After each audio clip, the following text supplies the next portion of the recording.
Pessoal, vamos falar sobre a situação na Ucrânia, o que aconteceu na frente de batalha nas últimas horas. Esse é o vídeo do dia 28 de julho de 2022. Eu tenho feito vídeos aqui diários, todo dia tem vídeo novo, desde o dia 24 de fevereiro tem vídeos aqui. E tem uma playlist chamada Invasão da Ucrânia, com todos esses vídeos na ordem específica, tá? Bom, e vamos aproveitar e falar também do ensaio fotográfico da Olena Zelenska e do Zelensky para a Vogue, que por algum motivo incomodou algumas pessoas. Vamos entender esses assuntos. Essas notícias foram sugeridas por Alice Ancap, Sagat Bordiev e várias outras pessoas. Obrigado aí ao pessoal que sugeriu a notícia. Obrigado a você que está assistindo o nosso vídeo. Se você gosta do nosso conteúdo, por favor, deixe o seu like e se inscreva aqui no canal, né? Bom, vamos começar, como sempre, dando uma olhada na linha de frente aqui. Vocês podem ver os avisos de possível bombardeio acabaram de surgir aqui na tela. E eu estou gravando isso aqui por volta de 8 horas da manhã aqui no Brasil, o que significa que é por volta de 1 hora da tarde, lá, meio-dia mais ou menos, lá na Ucrânia, o que significa que a Rússia está fazendo mais bombardeios aqui nas cidades com mísseis de longa distância, né?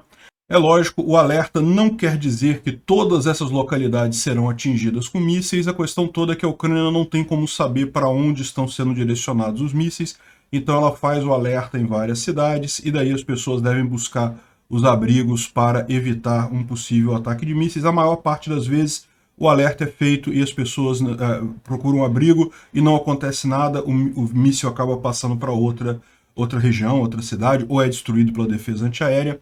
Ainda assim é uma ocorrência relativamente comum, né? Apesar da Rússia ter uma quantidade de mísseis muito maior que a Ucrânia, como a gente sabe, a precisão desses mísseis russos é realmente desastrosa, o que leva eles a fazer esse tipo de campanha meio sem sentido, atingir muitos alvos civis, esse tipo de coisa, né?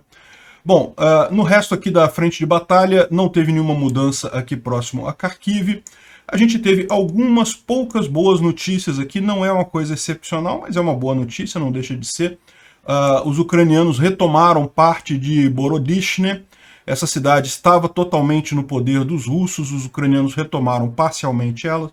Se vocês lembram, alguns dias atrás eles também fizeram avanços aqui nessa frente, então essa frente russa aqui que estava descendo para tentar tomar Sloviansk, está parada e até retrocedendo alguns quilômetros com contraofensivos ou contra-ataques ucranianos aqui nessa região, né? Então tivemos Dolina, Mazilkva já retomadas e agora também Borodishne em parte retomada dos russos aqui. É uma boa notícia, significa que eles não estão avançando, né? A gente falou alguns dias atrás da tomada pelos russos dessa usina termoelétrica aqui de Vuleriska, e eles têm tentado avançar aqui, mas não tiveram sucesso recentemente. Tentaram tomar aqui alguma parte de Soledar e também tem avanços constantes aqui próximo em direção a Siversk, mas não há nenhuma mudança significativa nessa linha, nessa região, né? A gente teve também boas notícias aqui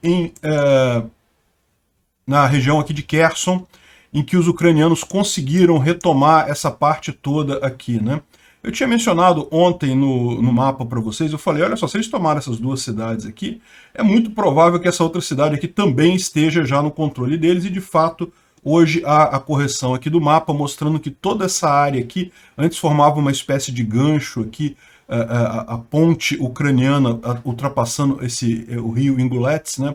Esse aqui é o rio Ingulets, ele depois, mais aqui adiante, ele vai fazer aquela ponte que foi destruída também, mas nessa região aqui a Rússia estava usando esse rio como barreira natural, né? Então a fronteira aqui segue mais ou menos, a linha de batalha segue mais ou menos o rio nessa região aqui de Kherson. Mas os ucranianos já tinham, há algum tempo atrás, conseguido ultrapassar e tomar parte de Davydiv e várias outras cidades aqui, e isso é justamente uma coisa importante, porque ultrapassaram o rio, agora eles têm uma forma mais fácil de atacar os russos aqui, de fato estão conseguindo avançar nesse sentido, né?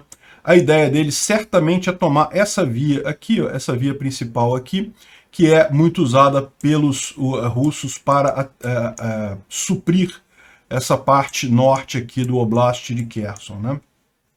Ela já está comprometida aqui em Davydiv, mas a ideia dos ucranianos é justamente tomar isso daqui e eventualmente chegar até Nova Kakhovka, que fica logo aqui embaixo. Seguindo essa estrada aqui, você vai chegar em Nova Kakhovka.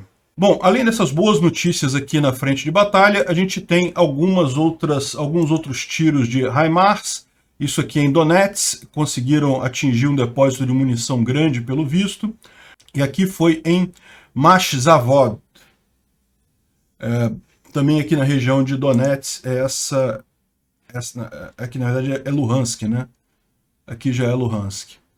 Bom, então foram esses depósitos que a gente tem imagem, né? Lembra, a Ucrânia usa vários HIMARS todos os dias, né? É que nem todos a gente consegue ter imagens da coisa que foi atingida, muitas vezes atinge postos de comando, tropas, e esse tipo de coisa não dá uma visualização tão marcante assim, e daí os ucranianos que estão lá não tiram fotos, não fazem filmes, a gente acaba sem informação disso. Não quer dizer que não estejam acontecendo esses ataques, né? E, bom, o ponto importante que vale a pena a gente comentar aqui é justamente sobre a questão das informações que a gente tem sobre a ponte de Antonivka, né? A ponte de Antonivka, como você sabe, a gente falou ontem, é essa ponte aqui, próximo a Kherson, é a única ligação rodoviária aqui próximo a Kherson. Tem essa linha ferroviária aqui que também foi atingida no ataque de ontem. E fora isso, o que você tem é a represa de Nova Kakhovka, ou Kakhovka, a cerca de 70 quilômetros de distância de Kherson, né? São as únicas passagens que os russos têm para abastecer toda essa área aqui ao norte do rio de Dnipro. São as únicas passagens que eles têm, e com a derrubada dessa ponte de Antonivka, isso realmente deixou a situação complicada para eles, né? Dá para ver aqui, isso aqui é um engenheiro civil, um engenheiro estrutural. Ele está dando a opinião dele disso daqui, e ele diz que como houve rompimento de cabos de sustentação aqui, isso muito provavelmente, essa ponte realmente não consegue ser usada de forma alguma, e mais do que isso, ela arrisca, esse segmento da ponte arrisca até a colapsar sozinho, com o próprio peso, ele colapsar em algum momento. Então está certo o governo de ocupação em proibir a passagem até de bicicletas na ponte, porque realmente ela pode colapsar. Esse segmento tem a capacidade, do jeito que ele está danificado, ele pode cair até sozinho, né? Mas, é lógico, isso gerou um problema para os russos, né? Então ele está explicando aqui com outros casos no passado, como é que funciona a ponte e por que é esse problema todo, né? E, de fato, a gente tem até a confirmação lá do Igor Strelkov, que é aquele comandante mercenário russo, que hoje em dia é um procurado da justiça, um foragido da justiça, porque ele é o acusado de derrubar o voo MH17, né, o voo civil, lá em 2014. E daí ele falou lá, fez a referência a essa ponte, falou que de fato isso tá sendo... aconteceu, né, a ponte está inutilizável, não tem como recuperar ela. E o que ele diz aqui é, ó, eu avisei que isso ia acontecer, eu avisei que estava acontecendo. Também falando sobre os vilarejos que foram capturados no norte de Kherson, ele dizendo, olha, eu avisei, vai acontecer a contraofensiva lá e vai pegar a gente com a calça curta na região de Kherson, né? E ele lembra aqui também que as tropas já começaram a criar cruzamentos via pontões ou via pontes temporárias, né? E a questão é que o problema dessas pontes temporárias é que ela tem muito menos capacidade de atravessar coisa, não pode atravessar coisa muito pesada, tem que ser devagarzinho, é todo um problema, e também são muito mais vulneráveis, ou seja, a hora que a Ucrânia quiser, ela derruba essa ponte. E de fato, a gente já tem alguma informação aqui de que os residentes locais lá de Kherson já falaram que os russos começaram a operar um sistema de ferry, né? Eu mencionei para vocês isso. Antes da construção dessa ponte, a Ucrânia tinha um mecanismo de ferry boats ali naquela região. Então eles já tinham uma estradinha que chegava mais ou menos na borda do rio, justamente ao lado da ponte, e os russos só tiveram que rearrumar esse acesso e começaram a fazer um serviço de ferry boat usando um veículo anfíbio deles e pedaços de pontes, né, aquelas pontes militares, que na verdade elas flutuam, então são uma espécie de uma barcaça, e daí construíram esse cruzamento aqui na ponte, né? Dá para ver aqui nessa imagem, Essa aqui é a ponte de Antonivka, e aqui embaixo a gente vê a barcaça, né, o ferry, transportando carros civis de um lado para o outro, bem próximo à ponte, bem no lugar da ponte mesmo, que era o esperado. Né? Aquele negócio, como a gente falou, isso era esperado de acontecer, eles iam fazer pontões e coisa e tal, mas a questão desse negócio é o que foi mencionado lá pelo Strelkov. Primeiro que a capacidade de carga é muito menor, então de qualquer forma a logística é muito mais complexa, e depois que isso daí, a hora que a Ucrânia quiser, meu amigo, ela manda um missilzinho ali e com muita facilidade derruba esse tipo de coisa, né? Então, isso é o esperado. Os russos em Kherson não estão totalmente isolados, sem nenhuma capacidade de sair dali, mas é muito difícil para eles fazerem qualquer coisa. Como é que eles vão, por exemplo, evacuar uma quantidade de soldados que está estimada em quase 15 mil soldados nessa região de Kherson, para evacuar por ali, por pontão, atravessando assim, meu amigo? Não tem como, não. É muita gente que tem ali. Enfim, e vocês lembram também que ontem teve informações de que a ponte sobre o rio Ingulets havia sido destruída, né? Então, aqui nesse mapa, e eu mencionei isso também quando eu falei sobre o rio Ingulets, existem várias pontes no rio, na verdade.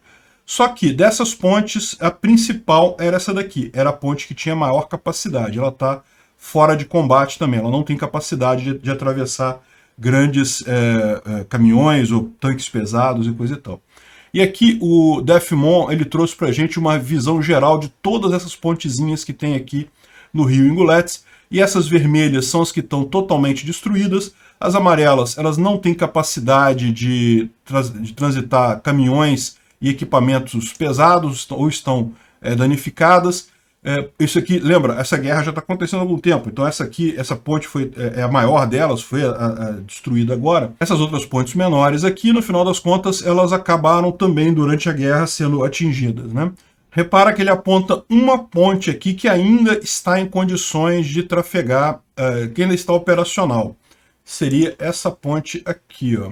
Seria essa ponte aqui em Oleksandriva, nessa região aqui. É a única ponte que sobrou, é uma ponte pequena, ela não tem uma grande capacidade de carga, mas segundo ele está levantando aqui, ela ainda está operacional nessa região aqui, né? E repara que mesmo aqui em Nova Kakhovka, também ele está colocando como não com capacidade de grandes cargas, porque a gente viu aquilo ali, eles fizeram um tampão naquela ponte, e como eu avisei, aquilo ali para um carro pequeno, aquilo segura, porque a estrutura da ponte está comprometida, mas ali você tampou o buraco, para carro pequeno não vai fazer um esforço muito grande, a ponte consegue segurar. Mas se passar um caminhão mais forte, daquilo ali não vai segurar nada, porque a estrutura da ponte em si está comprometida em Nova Kakhovka também. A ponte que passa em cima da represa, né? Então esse ferry boat que os russos fizeram não é nada significativo, eles não conseguem transportar coisas significativas aqui, então não faz diferença no final das contas, né?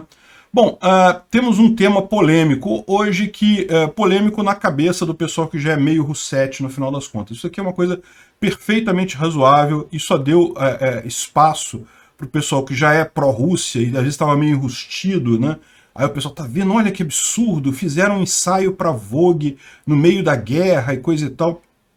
E primeiro, isso não tem nada demais, foi uma maneira de fazer uma reportagem sobre a Ucrânia para chegar a essas informações em pessoas que tipicamente não interessam por guerra. Gente, a gente tem que conviver num mundo, a gente vive num mundo em que nem todo mundo tem o mesmo foco de atenção em todos os assuntos. Vocês que estão assistindo o meu vídeo aqui, vocês estão interessados na guerra, vocês veem notícias todo dia, vocês buscam informações sobre isso. Tem gente no mundo que não está preocupada com isso, que está com foco em outras coisas. Tem gente aqui no Brasil que o foco é exclusivamente a eleição, e acaba tendo uma visão totalmente distorcida do que é guerra. Enfim, você tem uma série de visões disso daí. E uma dessas coisas, desses públicos é justamente o público da Vogue, que é um público com muito dinheiro, com muito poder, majoritariamente feminino, mas que é um público importante para ter do lado da Ucrânia nessa guerra. Então, o que o Zelensky está fazendo aqui com a mulher dele, com a Olena Zelenska, é exatamente relações públicas, e é o que o Zelensky tem feito de melhor nessa guerra.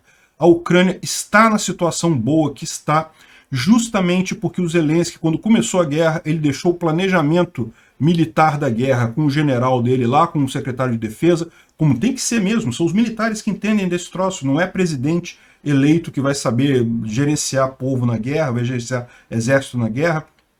Ele deixou o planejamento militar com os líderes militares e ele foi se dedicar a quê? A fazer relações públicas. E é isso que se espera de um presidente nessa situação, é inspirar o seu povo a resistir. Ele fez isso muito bem ao ficar na Ucrânia, ao ficar em Kiev, a mostrar que estava lá em Kiev desde o início. Ele não saiu de lá até hoje, não, mesmo todos os discursos que ele fez em outras assembleias, em outros congressos, ele fez à distância. Ele não saiu de Kiev para mostrar resiliência, para mostrar força, para mostrar que está com o povo ucraniano. Mas veja, esse papel que ele está fazendo de relações públicas, de mostrar para o mundo o que está acontecendo na Ucrânia, é extremamente importante. Muito dessa guerra foi ganha dessa forma. Por quê? Porque a Ucrânia depende da ajuda ocidental. E os países ocidentais são democracias. Ou seja, o público tem que estar a favor dessas medidas para que os governantes, para que os políticos possam fazer esse tipo de coisa. Possam enviar armas, possam fazer aporte de dinheiro, possam ajudar da forma que for possível. Então, eu acho que é uma besteira essa visão disso daqui. Ai, não, mas como no meio de uma guerra? Vocês acham o quê? Que eles tinham que fazer o quê? Botar um uniforme lá para a linha de batalha? Não, o presidente do país não pode fazer isso. Ele tem que ser o símbolo, ele tem que ser a relação pública, ele está cumprindo o papel dele, e está cumprindo muito bem, diga-se de passagem. Aí ainda tem o pessoal que, as Roussetti, falando, não, tá vendo, tudo foto montada, essa guerra é uma imagem, é só uma imagem. Não, esse ensaio aqui é uma imagem, de fato. Esse pessoal da Vogue são fotógrafos profissionais, são fotógrafos acostumados a fazer coisa de moda, de estilo, então eles naturalmente usaram isso para retratar a situação da Ucrânia, é a forma de falar com o público deles. O público da Vogue usa coisas sofisticadas, usa coisas assim imponentes e coisa e tal. Fizeram um excelente arranjo aqui. Isso aqui não é falso não, tá, gente? Isso daqui existe mesmo. Isso aqui é na Assembleia lá da Ucrânia, e na entrada você tem sim esse saco de areia mesmo. Isso é para proteção real. Agora, fizeram, né? Levaram ela lá no avião, no avião Miria, né? Que foi destruído e coisa e tal, botaram os guardas ali para tirar foto. Isso daí, gente, isso é importante. Achar que isso daqui é frivolidade, que é besteira e coisa e tal, não. Isso é relações públicas, isso é uma das coisas mais importantes que a Ucrânia tem que fazer. É uma besteira achar que numa guerra tem que todo mundo para frente de batalha batalhar. Não. Tem que ter o pessoal que vai ficar na retaguarda, a economia tem que continuar girando. E principalmente para o caso do Zelensky, para a presidência da República, o importante é isso. É fazer relações públicas, é se mostrar como um símbolo da Ucrânia. Esse é o papel do presidente numa guerra. E o Zelensky tem cumprido isso muito bem. Achei extremamente positivo isso, mostra que o pessoal está bem assessorado, está fazendo as coisas certas, no momento certo, e é por isso que está ganhando essa guerra. Não tem outra explicação. Por isso que o Ocidente consegue mandar tantas armas para a Ucrânia. Por quê? Porque o público ocidental se identificou com o Zelensky, viu um traço de coragem, viu um traço de determinação, e isso acabou contaminando todo o Ocidente, e esse apoio tem ido muito forte para a Ucrânia, né? Sem o apoio ocidental, a Ucrânia resistiria? Eu acho que sim, tá? A Ucrânia vinha resistindo mesmo sem o apoio ocidental. Essas armas ocidentais começaram a chegar agora. Antes não tinha nada disso e a Ucrânia estava resistindo do mesmo jeito. Mas certamente seria muito mais difícil para a Ucrânia resistir e provavelmente impossível retomar as áreas ocupadas pelos russos, né? Enfim, não tomem isso daqui como besteira ou frivolidade, não, isso é relação pública, isso é importante, isso vai fazer diferença lá atrás. Lembra, tem muito líder no Congresso que a esposa adora ler a Vogue, né? A verdade é essa.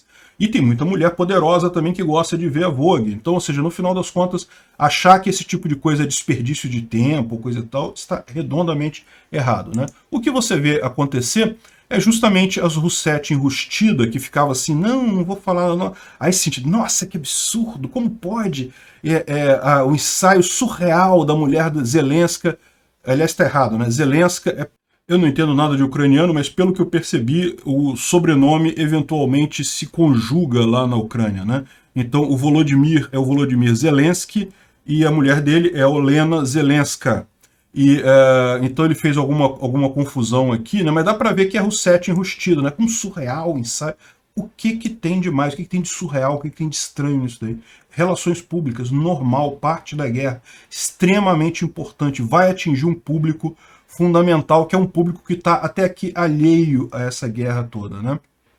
E daí ele fala que não, que foi um fotógrafo famoso e coisa e tal, o Zelensky participou também, e tiraram fotos e coisa e tal. E aí o pessoal aqui, o Aécio de Papelão aqui, nossa, que bela ideia esse ensaio, né, coisa e tal, tentando passar a ideia de que foi uma coisa falsa, uma coisa artificial e coisa e tal, quando, de novo, não é isso. É a forma de falar com este público.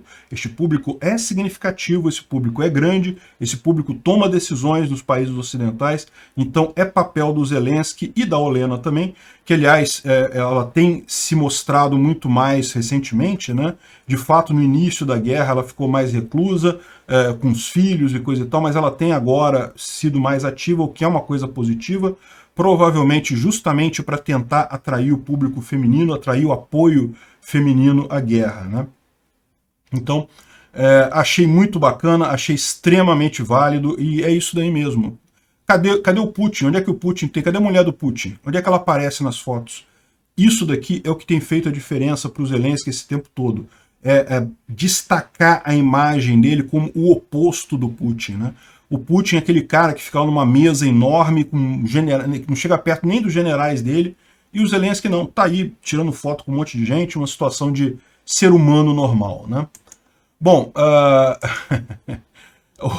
Rousseff chega a extremos, né? Aí virou a Juju aqui, que é alguma Rousseff aí mundial. Eu não me lembro da esposa do Saddam Hussein fazendo capa da Vogue quando o Iraque foi invadido ilegalmente. Ela juntou todos os esquemas, né, que os russos adoram falar esse negócio, né, que não, mas e o Iraque que invadiu? Eu também acho que foi errado a invasão do Iraque, eu não tenho problema com isso, não. Os Estados Unidos errou ao invadir o Iraque. Mas aí o pessoal vem com essa história, assim, poxa, a Vogue não foi lá tirar foto da esposa do Saddam Hussein? Enfim, o pessoal está desesperado, né? Bom, a gente teve mais algumas informações aqui sobre o número de mortos, de acordo com um relatório da Comissão Militar da Câmara Americana. E olha só, as estimativas deles são até maiores do que as minhas, né, do que a gente tinha visto no último vídeo que eu falei sobre isso, né? Aqui a gente falou em torno de 60 mil mortos e feridos russos nessa guerra, o que seria mais ou menos metade da tropa que originalmente invadiu a Ucrânia, mas eles estão falando agora, na verdade, que é mais do que isso, que é 75 mil russos mortos ou feridos, né, nisso daqui, né? E segundo um relatório que seria classificado, né? Mas é lógico, no momento que ele virou público já, né? Um relatório lá dos americanos, né? E de fato, o pessoal andou compartilhando umas imagens aí, isso aí são caixões de russos voltando para a Rússia de avião, um avião lotado desses caixões aí. Aí eu não sei se é avião ou se é trem isso daí. Parece avião, né? É meio arredondado. Enfim. E lógico, as Roussettes também estão desesperados, porque estão vendo que a Rússia está perdendo a guerra, não consegue avançar, os ucranianos começam a contraofensiva deles, e aí estão jogando aquela velha propaganda de que, não, a Europa está colapsando, a Europa vai cair, coisa e tal, justamente porque querem convencer as pessoas na Europa que tem que ajudar a Rússia, tem que parar com as sanções, porque as sanções estão destruindo a Europa e coisa e tal. É aquela briga que a gente falou mesmo. Eu não tenho dúvida nenhuma que a Europa vai sofrer, está sofrendo, sem dúvida alguma isso, mas o fato é que a Rússia está sofrendo muito mais. E existe, inclusive, um estudo que saiu agora, cadê o estudo? Está aqui o estudo que, sobre a situação econômica na Rússia, com muitos dados, mostrando que sim, a situação é catastrófica na Rússia. Exatamente o fato da Rússia estar cortando gás para a Europa, neste momento, no verão, quando isso é a coisa menos eficiente possível, eles cortaram o gás agora porque eles estão desesperados. Se eles pudessem aguentar, se a Rússia conseguisse aguentar até o inverno, eles prefeririam usar essa moeda de troca, essa ameaça de cortar o gás da Europa no inverno, porque aí isso causaria pânico na população. Aí a população ficaria extremamente preocupada. Agora no verão, É lógico, é um sofrimento, as contas de luz vão ficar altíssimas. Eu não estou dizendo que a Europa não vai sofrer com isso. Vai sofrer o custo da opção errada que fez pelo gás russo lá atrás. Mas o que a gente está vendo é isso. A situação na Rússia está catastrófica. O título do estudo é as sanções estão aleijando a economia russa. E dentre as várias conclusões que eles tiram aqui no final, é que não apenas a economia russa está perto de um colapso, em alguns setores já colapsou totalmente, já está colapsada, venda de carros diminuiu 95%, a indústria automobilística russa colapsou já, não tem outro nome para dar para isso. E vários outros ramos estão nesse processo também de colapso, e mais do que isso, do jeito que foi a coisa, a perda de confiança na Rússia e essas medidas que foram colocadas, a expectativa é que isso demore muito tempo para ser revertido lá na Rússia, né? Obrigado por assistir o vídeo até o final. Além de curtir, compartilhar e se inscrever no canal, considere se tornar patrocinador com valores a partir de R$ 1,99. Clique no botão Seja Membro abaixo para saber as condições e vantagens de patrocinar o canal. Mais informações sobre o nosso projeto, visite nossos sites indicados na tela.